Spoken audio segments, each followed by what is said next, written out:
Welcome to Christchurch. Welcome to the CDC. Welcome to a new exciting new season, hopefully. Okay, the first thing, of course, to remember is the clothing we've packed in your orange bags for you today is based on where you're working in Antarctica and what particular job you're doing. And, of course, what we're going to do this afternoon is to get you to try your ECW gear on before we send you south tomorrow. Okay. They call it going to the ice. It's a simple thing to say, but the journey is profound. Tonight, they'll get warm clothes in this United States National Science Foundation warehouse in New Zealand. Tomorrow, they'll leave for Antarctica, 2,400 miles to the south. My name is Norbert Wu. I'm an underwater photographer. I've been going to the ice since 1997. Most people call me Norb. You really have two large ones. They're too tight. Turn them back and just get the pants. Okay. Just the boots. Yeah. Well known for Antarctic photography, Norb Wu and his team have been invited by the NSF's Antarctic program to take high-definition video cameras into some of the least accessible waters in the world. Norm apparently got a phone call this morning. My name is Christian McDonald. I've been to the ice 6 times. I'll be diving and helping Norb with logistics. How much weight? What are our weight actually? Okay. And at this stage it's 280 pounds, unfortunately, which means that we can only take so much of your gear. Okay. But it'll follow. It'll follow on the next flight. As soon as possible, yeah. So what's going on now? Well, we got to repack everything. So this stuff is going to join us on the next flight, which could be anywhere from just 2 days to 2 weeks. You never know. Check-in time tomorrow morning will be 5 a.m. Okay? So that's basically all there is to it. At first, it's like getting up early to go on an airliner to anywhere. Same standing around, same security hassles. Feels like going to Chicago. Hey Dale, can you do me a favor and hand me my parking? It's right on there. This is the second year I've gone to the ice with Norb. I'm Dale Stokes. I'm an oceanographer.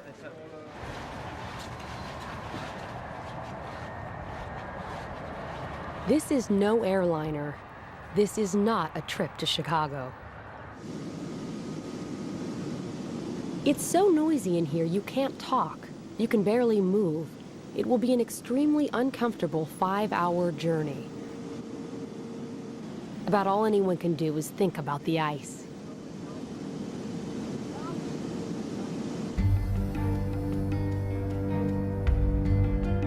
Antarctica is dominated by ice. Over much of the continent, the ice is more than 1.5 miles thick. This fortress of cold holds captive 70% of all the fresh water on the planet. If the ice melted, the oceans would flood over half the world's population. The ice controls the Earth's climate. It reflects heat from the sun back into space. The seawater it chills affects currents and temperatures everywhere. But there is more to Antarctica than just ice.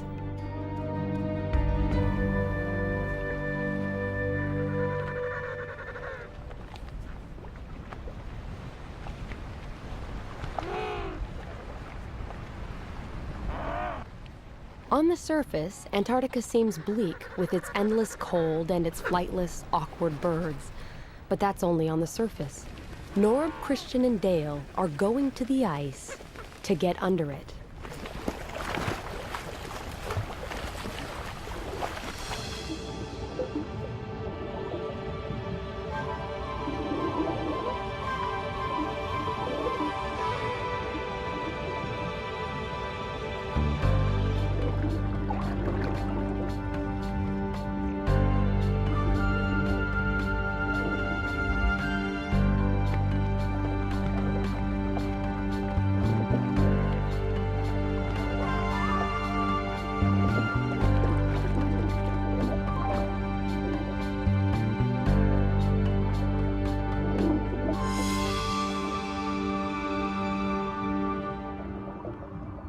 Norb's team is flying as far south as you can go and still find ocean. This is less than 900 miles from the South Pole. It's even too far south for most penguins. Out of 17 penguin species, only 2 live this close to the pole.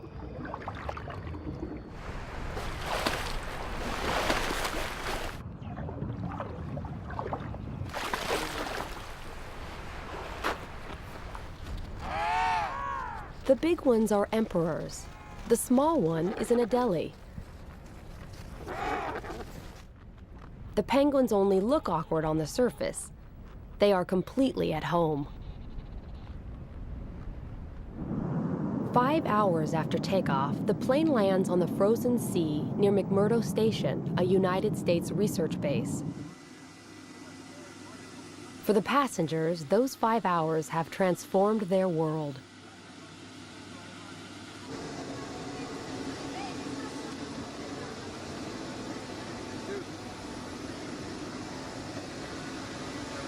Thanks for flying with us.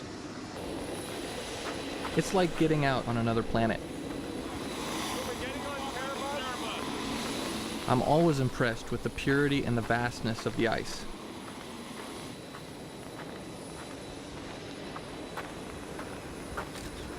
The sea we want to explore is beneath our feet, locked away under 6 feet of ice. But first we have to learn to deal with the ice. This is Snowcraft 1.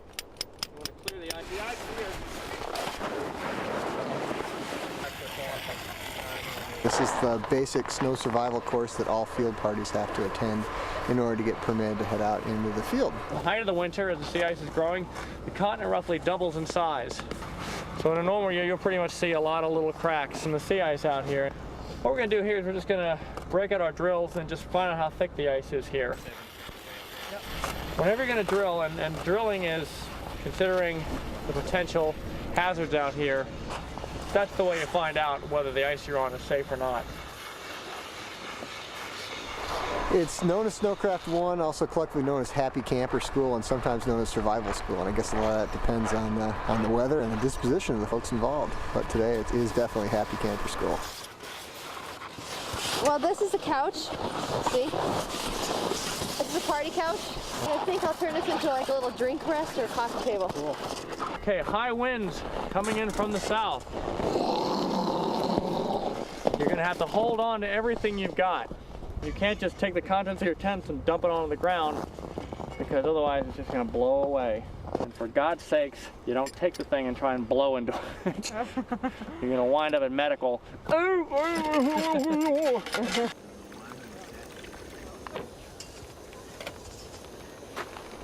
This is a classic Antarctic day out here. It's virtually dead calm, lots of sunshine, but the potential for it to change in the next 2 hours or less is pretty dramatic and pretty amazing. Intimidating, I think, is probably the best word for it. The weather is just plain intimidating, the way it can humiliate you and make you feel small.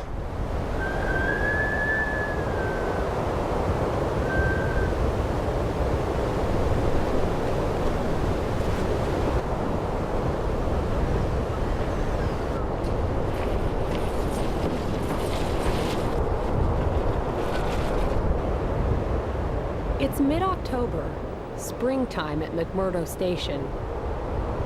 If you have any trouble at all, you just call Mag Ops and tell them you have a dive accident. They'll page everyone. Hundreds of scientists and technicians are here, but most of them, like Norb's team, are inside, getting ready for the season's work. What transportation options will be best?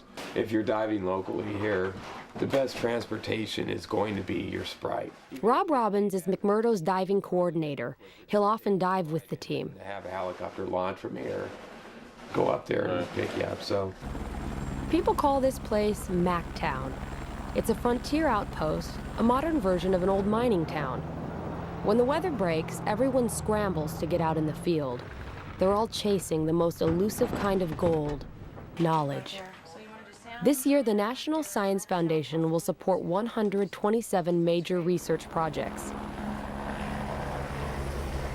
The projects cover everything from microscopic worms in the ground, to the movement of ice sheets, to the hole in the ozone, to the crystals made in the big volcano called Erebus, the dominant landmark here.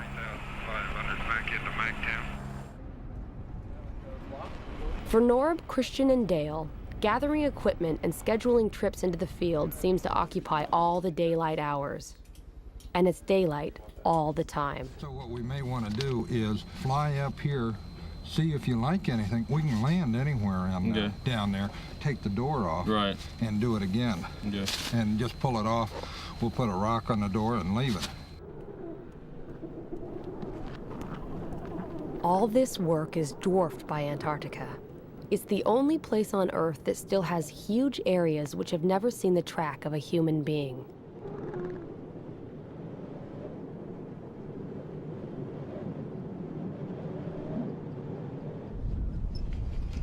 I'm so ready to dive, I'll dig with a toothpick if I have to.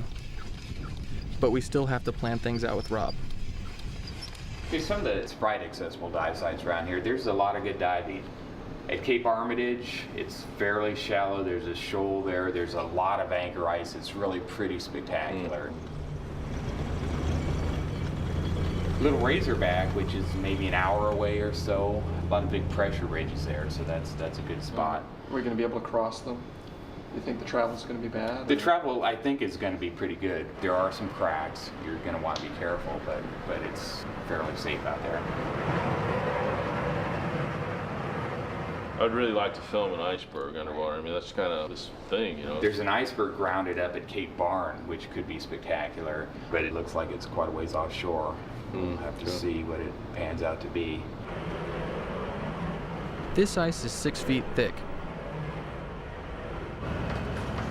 It's like cutting a porthole in a concrete wall.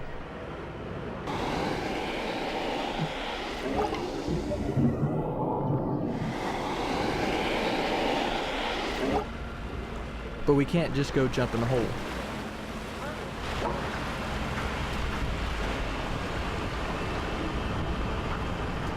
Come back in, blade it, then we'll bring the hut in, place the hut, we'll put snow around it, and you're down. Sounds great. Okay, thanks.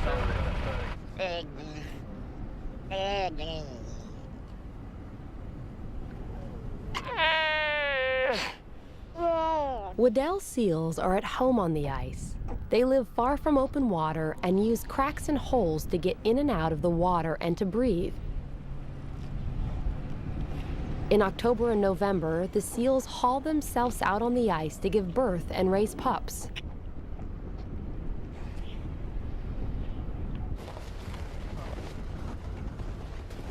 After 10 days of preparation, we're ready. I admit it, I'm a wimpy diver. I hate boats, I get seasick. This is great. No waves. You just drive out on a frozen ocean in this big red thing, which is called a Sprite.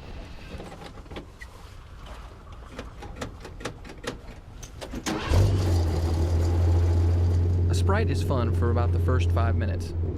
It's like driving a tank. But a tank's fast. This thing maxes out at about 10 miles an hour.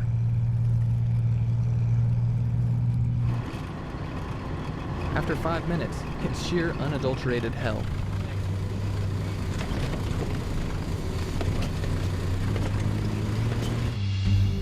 After a rough hour's ride over the frozen ocean, the team arrives at the dive hut that they place next to a rock called Little Razorback Island.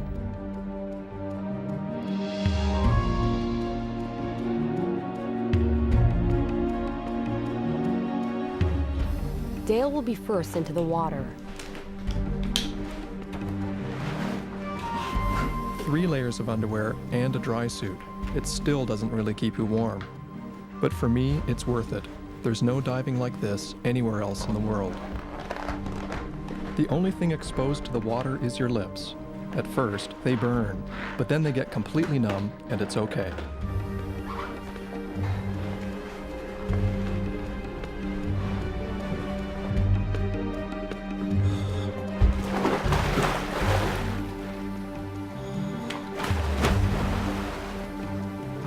The water temperature here is 28 degrees, so cold it can freeze blood. If something goes wrong, there are only 2 places to get out: this hole and a nearby safety hole. But diving is what they came all this way to do.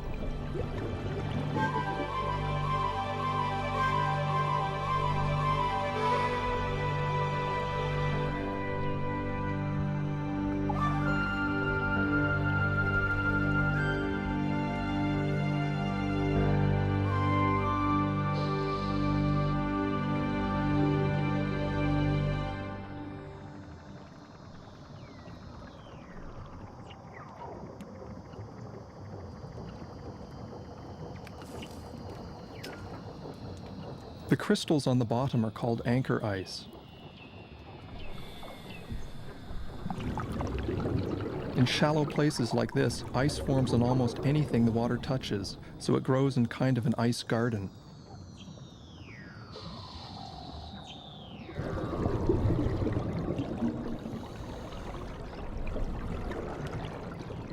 Sometimes it picks up stones or even living creatures like this sea urchin, and then carries them up to the ceiling.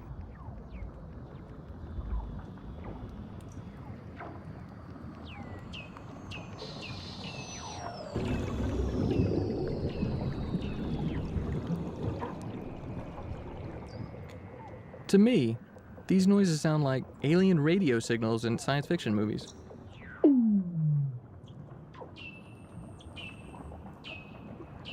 They're actually the calls of Weddell seals.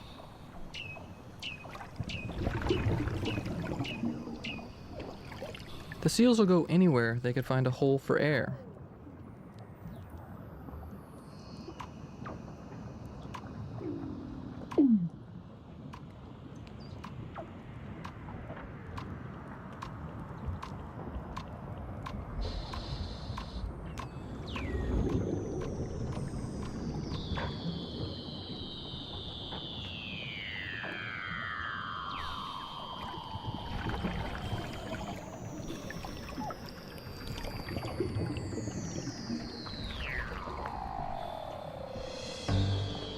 I've dived in a lot of places that are famous for clear water. The Great Barrier Reef, the Bahamas, Tahiti, Hawaii. This is far clearer. At this time of year, you can see almost a quarter of a mile.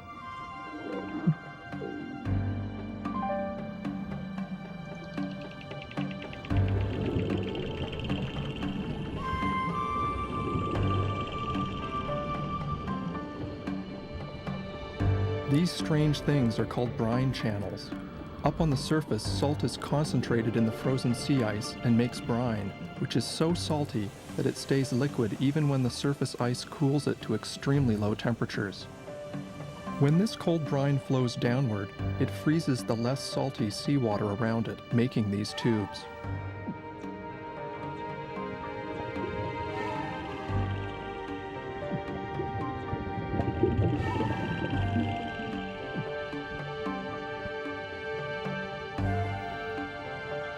We're diving in shallow water because most of the action is on the ocean floor. These sea stars have just finished off an urchin and are attacking each other. Some of these animals are far bigger than similar species elsewhere. This sea spider is a giant compared to its cousins that live in warmer water.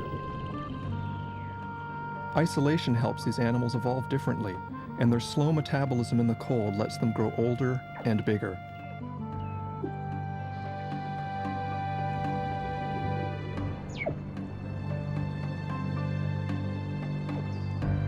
Clear water is great for us, but hard on the life here. There's been no sunlight for 4 months, so nothing has been growing in the water. Everything is hungry. This anemone may look pretty, but it's a ravenous predator. The current has carried this jelly too close to the bottom. The anemone snagged it. Sometimes they can eat an entire jelly.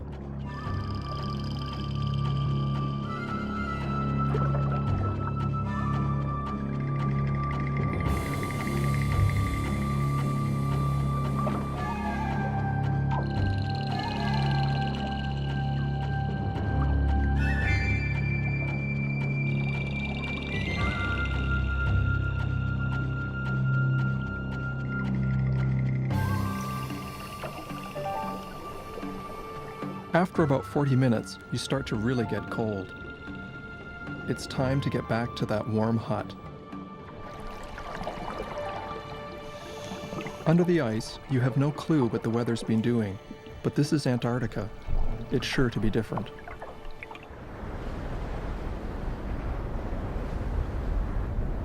When you come out, you get oriented by looking for Mount Erebus.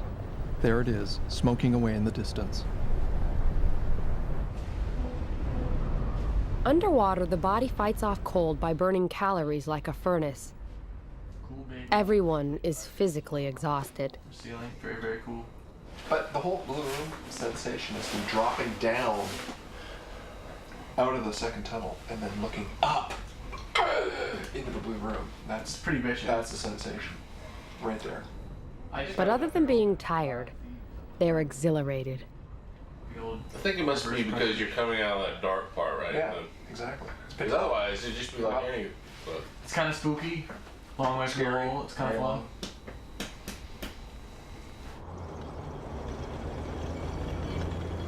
The next day, they're right back out on the ice.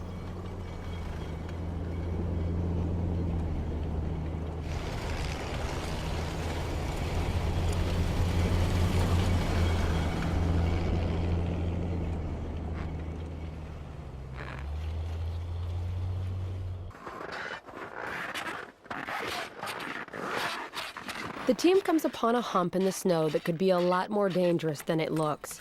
This is exactly what Norb and Dale were warned about in survival school. so what's the rule of thumb? It has to be. We need 30 inches of ice, but 30 inches if we of get a ice crack, It's got to be less than a third the track width. So I think if we just get a shovel here and we can clear some of this away and see how wide it is. This snowdrift marks a crack in the ice. You can't tell from the surface if the crack is too wide for the Sprite to cross. It's always weird to think that right underneath this solid-looking surface, there's ocean 1,000 feet deep. I love diving, but I sure don't want to fall in.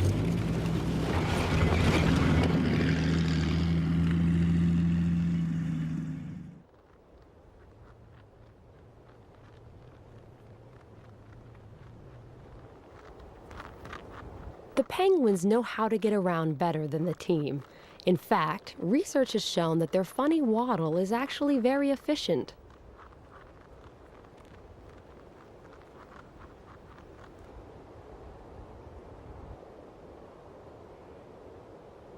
There are all sorts of mysteries under the ice. One of them is how the Weddell seals live. In this field camp near McMurdo, biologists are studying the seals. They have drilled a hole in the ice so far from the other holes that a seal released here has to come back. It's held captive by its need to breathe. Under a special research permit, this male was captured and he'll work with the scientists for a couple of weeks, then be returned to the place he was caught. They have glued instruments on his back and a camera on his head to explore a world of life and hunting under the ice that would otherwise be hidden forever.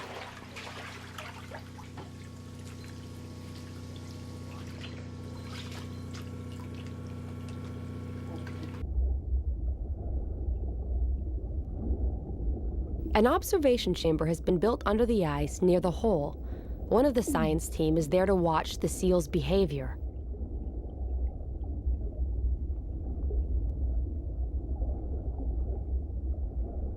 This seal, and others that have worn the equipment, have led to breakthroughs in the study of Weddells. The video the seal takes is a first. Here, with the camera pointed forward, is something divers and scientists had never seen before. The seal blows bubbles at the sea ice ceiling and flushes out its prey.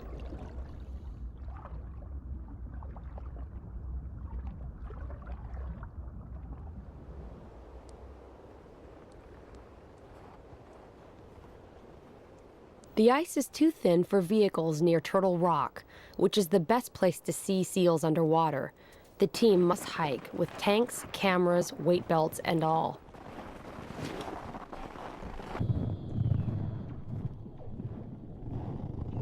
Underwater, a male seal hears them approach.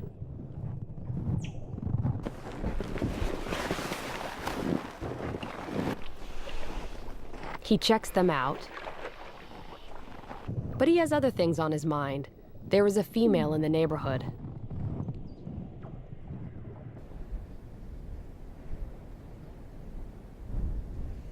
There's no warm dive hut here, but that's all right. It's a balmy day, about 15 degrees.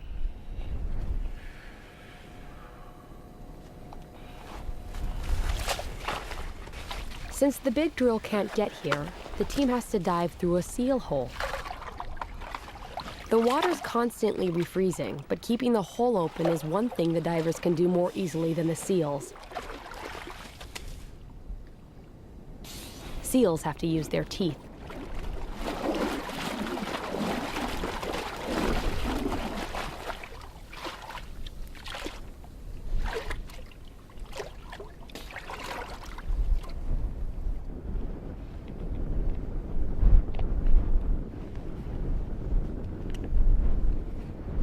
Did you hear it going or not? Did you hear it going? You want to press it?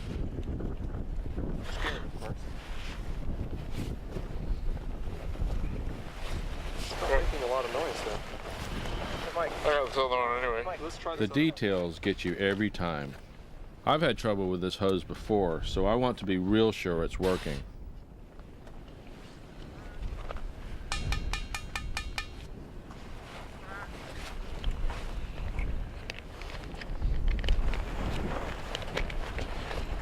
There we go. What do you think's wrong with that one? It's frozen. All right. As Norb and Christian get in the water, a mother seal is teaching her baby to swim.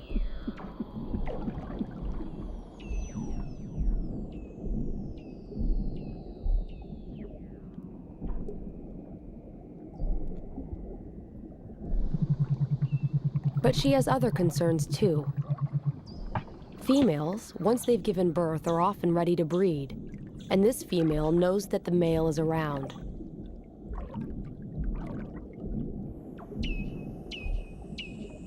Seals can dive as deep as 2,000 feet. They have been known to stay underwater for over an hour. But they don't get decompression sickness, the bends, which is a major hazard for divers. To prevent the bends, divers must be careful when ascending so nitrogen doesn't fizz out of their blood like bubbles in a soft drink.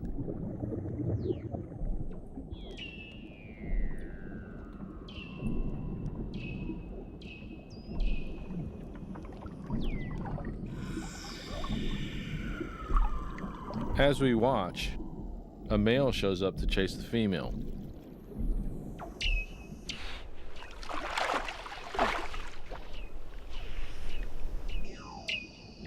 But she's not interested.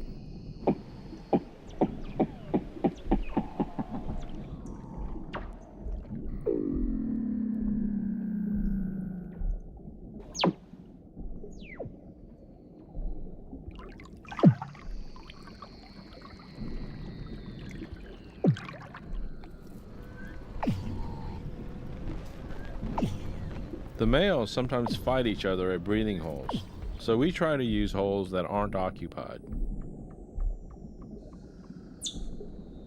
As Christian heads for the hole to get out, something unexpected happens.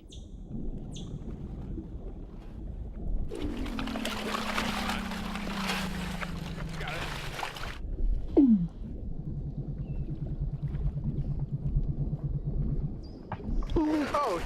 Oh my God! Please don't bite me, please don't bite me, please don't bite me. Oh, you're gonna get bit. He thinks it's a huge male, about to take a chunk out of a part of him that Christian doesn't want to lose.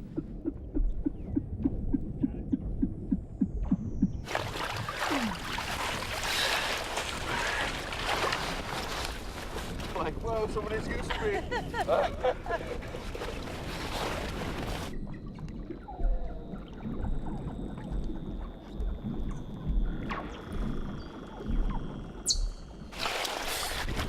Saw that baby seal go. Oh, like, don't bite me, don't bite me.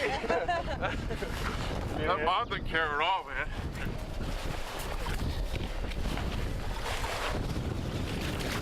Go, is that the baby that came up then? Yeah. I said, I'm like, oh, big dude over here, scraping out a hole. This big one is a leopard seal. He's near the top of the food chain. A wolf of the Antarctic. A penguin eater.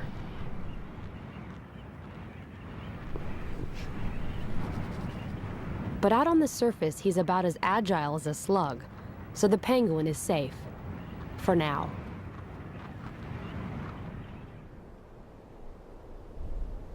Couloir Cliffs, the next dive site, is too far away from McMurdo Station for the team to use a drilling rig.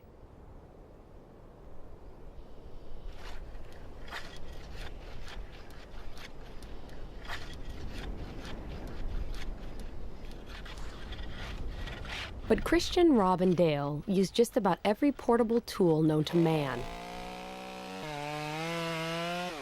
to get through the ice.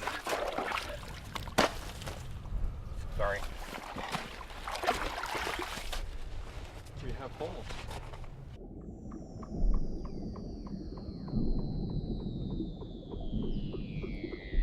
This is the type of sea star that I've never seen before, using its long arms to pick plankton out of the water as the current moves past.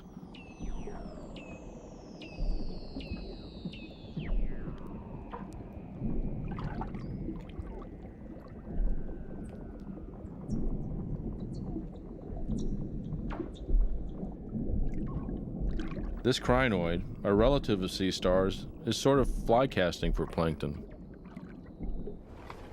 On the surface, Rob keeps the hole clear and has no idea that beneath him, Dale is having one of the most memorable dives of his life. He is witnessing the effects created when snow from these cliffs melts and sinks beneath the cracks in the rocks. Under the surface, the fresh water seeping back out from the rocks is frozen by the colder seawater. It looks like a frozen waterfall.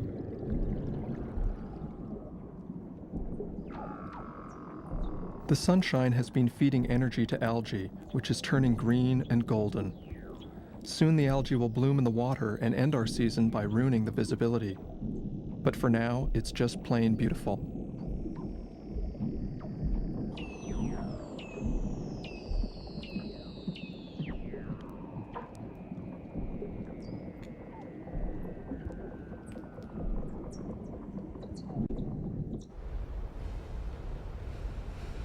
On a slope below Mount Erebus, a glacier flows to the sea from the thick ice in the interior. In some ages of the Earth's history, Antarctica's ice has flowed completely away. Today, scientists are studying this ice, trying to learn whether it is growing or shrinking and why. This simple and precarious balance between what is frozen and what is not affects everyone on Earth.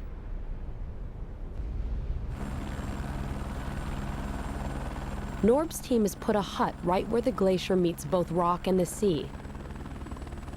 The glacier face goes hundreds of feet down into the water. Norb and Christian will dive right next to it.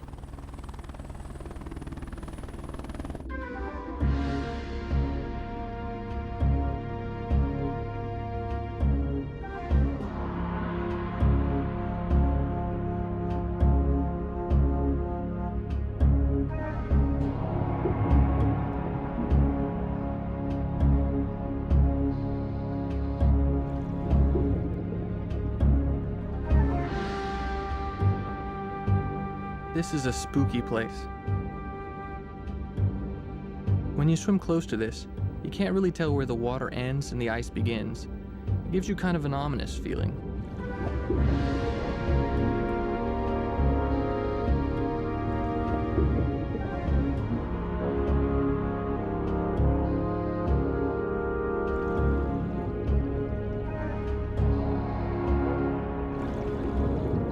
You see all this big ice, but fish live right next to it, no problem.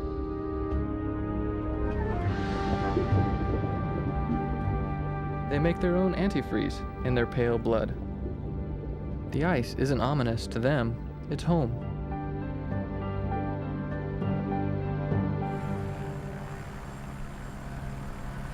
Every year, Antarctica sheds thousands of icebergs like flakes of its skin.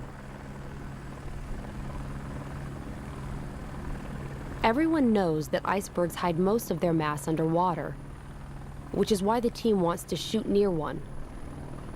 But that, like everything else here, is going to be harder than they thought. Christian and Rob have been out for 2 days looking for bergs to explore. Their report is not good. Hey. Gotta go Cape Roberts. Well, Cape Roberts is pretty nice, but we weren't able to find any diveable icebergs. Oh, you can't? No, actually, we tried quite a bit. We spent a couple days chainsawing holes and trying things out, but it doesn't look too good. No, really? So you're saying, what, out of all those bergs over there, you don't think any one of them's diveable? I don't think any of them are diveable without drilling or blasting a hole. Most of the icebergs are packed tight by the sea ice. No cracks, no openings, no nothing. And a lot of snow drifted up around each of them. We did find one berg that had kind of calved off and collapsed. And as it collapsed, it broke the surrounding sea ice around it, which looked really good. It looked like there was some thin spots we can get in, and there was a seal or two around. God, we spent like 5 hours chainsawing this thing open enough so that we could get in.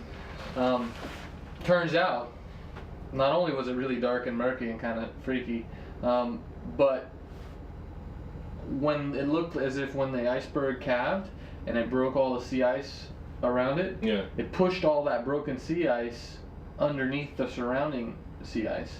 So as soon as you open up a hole, it could be plugged up by this broken piece of ice that's underneath the underneath. It's dangerous. So I kind of jumped in and went down about 8 or 10 feet, and all the ice started kind of shifting around around me, and so I came back up. Didn't like it. But the team is determined to dive an iceberg and find this berg frozen in the sea ice.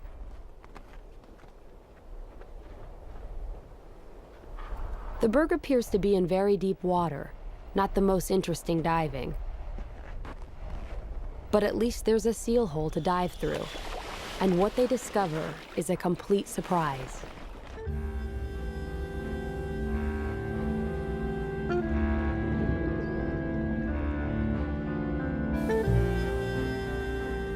This is very cool. There's rock right under the berg. It's not in deep water after all. There's an underwater pinnacle here, and the berg crashed into it like a ship hitting a reef.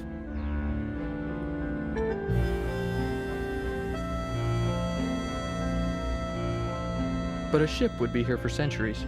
It's hard to imagine, but soon this huge structure will just disappear.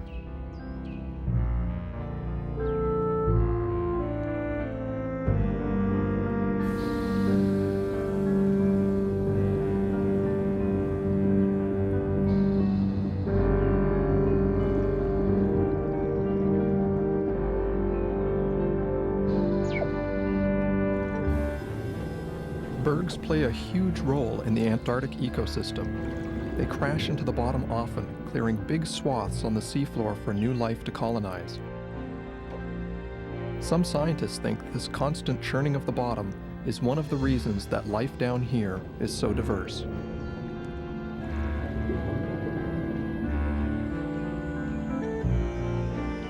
I've seen these dimples on most bergs.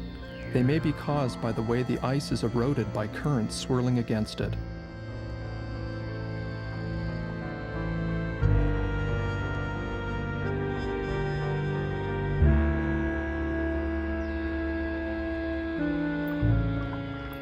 Young fish take refuge in the dimples. I guess when this berg melts, they'll just go find another one. It's not as if there's a shortage.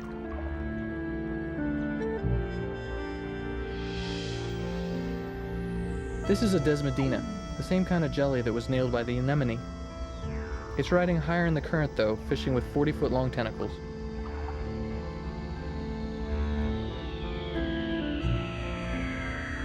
It has been another great dive, but this dive costs the team big time. Calling from McMurdo Station in Antarctica. I'm a physician, I'm a diver, and I have somebody here who's a professional diver who truly seems like he has decompression sickness. Diving down here. Dale is in trouble. He may have the bends. Diving heavily for a week. It's a sharp pain in my back, and I don't want to mess with it. If there's a bubble in there, you never know. You can be paralyzed for the rest of your life. Sometimes you just don't recover, and you can't dive ever again. Kind of a tough one. Now, we do have a chamber here, and the chamber is standing by. Might well get in. Here we go. See ya. Bye. Imagine being told that you can no longer do something that has been a large part of your life since you were a child.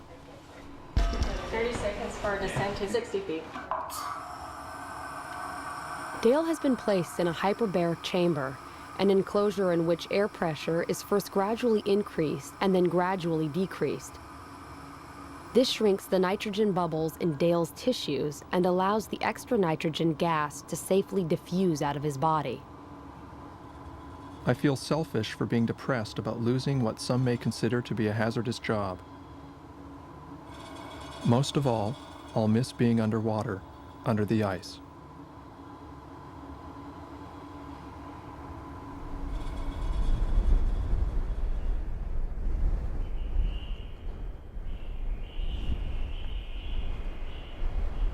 Dale will help out on the surface as the team continues diving and filming. They fly to the strangest dive site on the schedule. It's near a region called the Dry Valleys, where wind keeps the rock scoured clear of ice. At the foot of these valleys is sea ice that is unusually thick and stable. Near the ice, the National Science Foundation has built a well-equipped field camp. Here, oceanographers are studying life that is remarkably similar to what lives thousands of feet down on the ocean floor, the largest and least known ecosystem on Earth.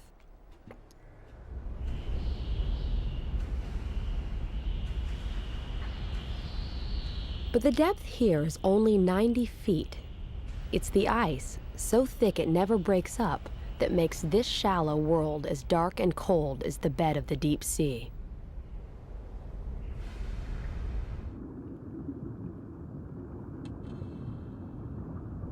These unusual soft corals have evolved to sweep the sand for food, a behavior that has never been seen anywhere else.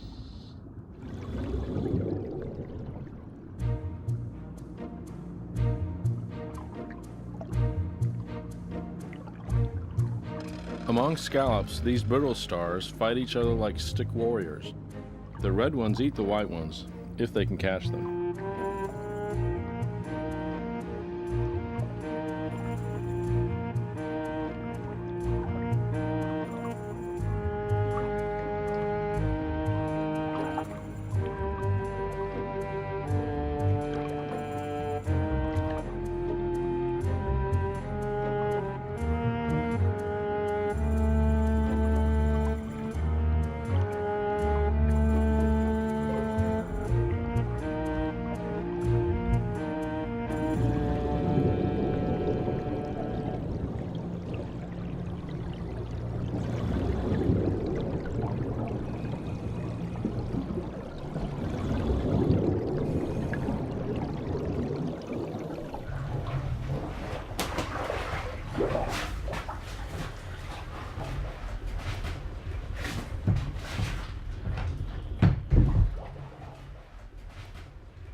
It's January. On the shore, water is cut loose by temperatures that flirt with a thaw. But summer ages quickly. The midnight sun sinks toward the first sunset of autumn, and there are new visitors to McMurdo Sound.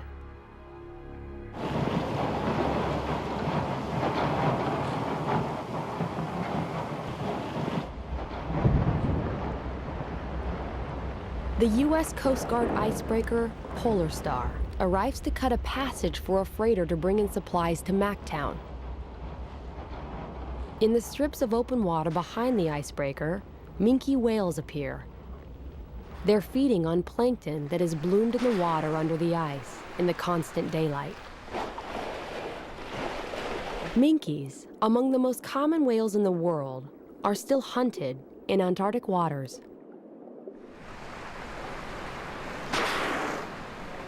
The sudden appearance of abundant food is good for them, but bad for diving.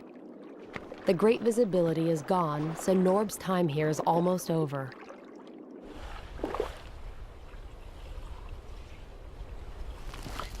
All around the coast of Antarctica, ice cracks and disintegrates.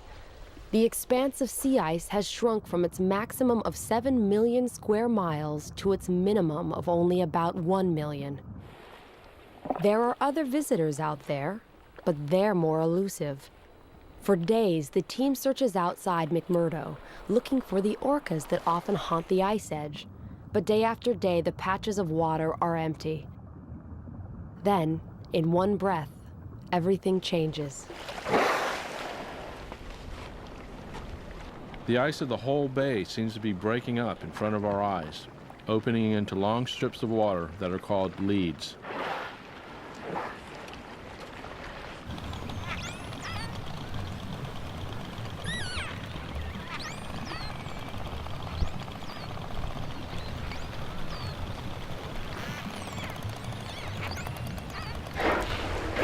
The orcas take advantage of these leads as soon as they open to get as far into the ice as they can. They're hunting the giant Antarctic cod, a fish that can reach over 100 pounds and uses the ice edge as shelter.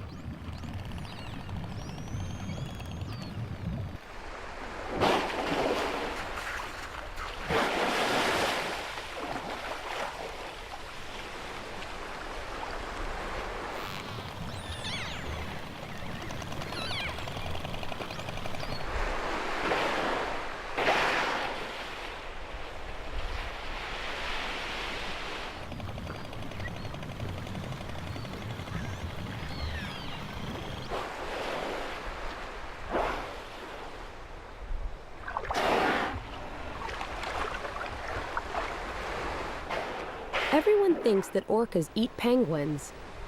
These Adelie penguins seem to think so too.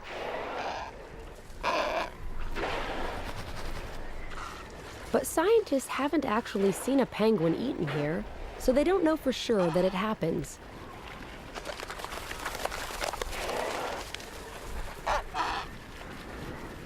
Still, when whales are around, penguins play it safe.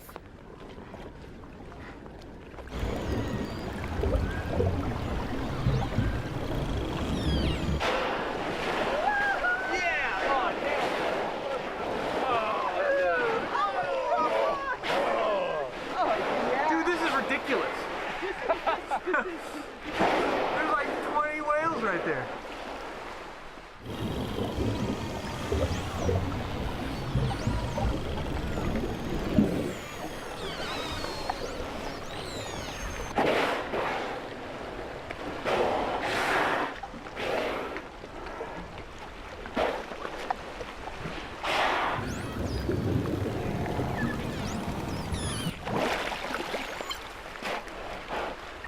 Orcas seem to watch us by doing what we call spy hopping, checking out the surface.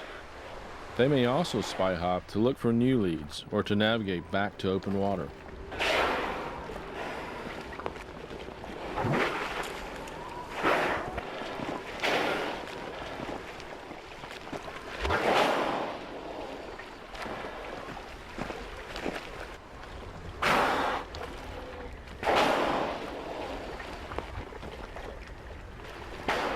The orcas seem to be at the heart of the huge ebb and flow of energy in the Antarctic Sea, where the sun burns away the ice each year and the long night builds it back.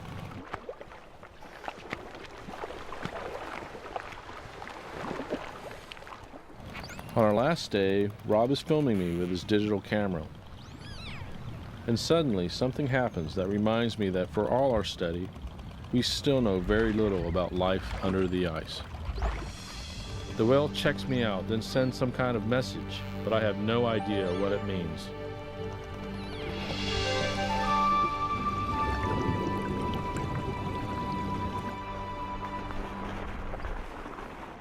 Months ago, Norb, Christian, and Dale said they were going to the ice. There is no casual term for leaving it.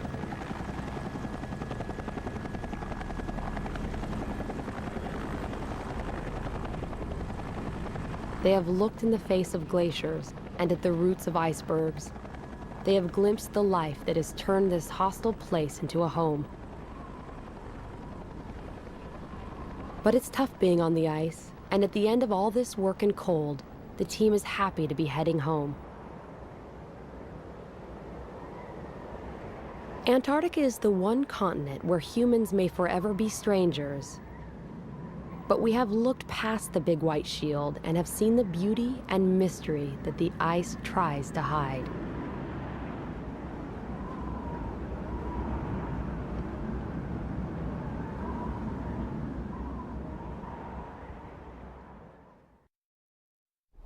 Under Antarctic Ice is available on VHS for $19.95 and DVD for $24.95 plus shipping. To order, call 1-800-336-1917 or write to the address on your screen. Oh my goodness, look who it is. Hi, honey.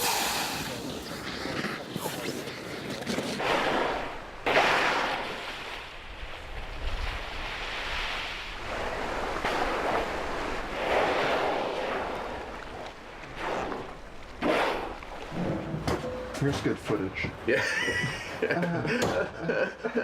It hurts. It hurts.